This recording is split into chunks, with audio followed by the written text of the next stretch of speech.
I think Google deserves some credit for doing a little bit when it comes to experimenting with public versus private entries in calendars and trying to make that sort of open up your calendar to more public consumption.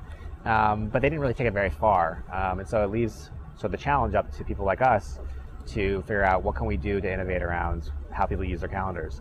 We often call ourselves sort of a social calendar, even though we're not looking to replace in any way, Google Calendar or your Outlook. It's a different sort of experience that we want to provide for people, but there's natural tie-ins to calendars that you already use. So when we started off, everything was public on Plancast, and before we introduced any kind of privacy settings, we definitely had a lot more feedback from our users, from the segment, and it was a minority segment that wanted to have a greater control over just who gets their plans. Just sort of that basic, I want my account to be only accessible by the people that I pre-approve. Since then, since we introduced that functionality, we don't actually hear a lot from our users about, hey, I wish things were just generally more private. There's feature requests around certain plans. When people post them, they want those to be private. But those sort of activities just aren't on the site yet because people opt into not sharing that stuff yet.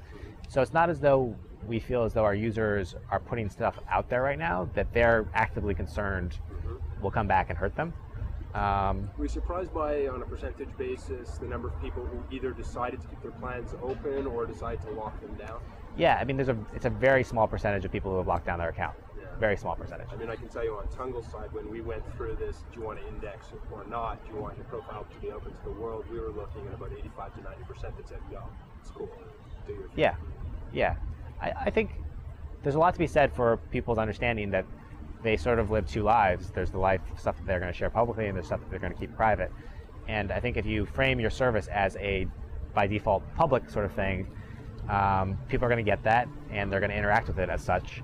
And they're not going to complain bitterly about not being able to share certain private things. They're more likely just to request functionality that will allow them to do that. So it's not really a problem per se. It's just if you want to somehow capture that sort of more private activity, you have to think of ways to allow for it. So we don't really view it as a problem. We just view it as a sort of strategic data issue. How do we, what's the pros and cons of giving more granular controls? And we don't want to make it more complicated than it has to be, which is partly why we kept it open and public to start with.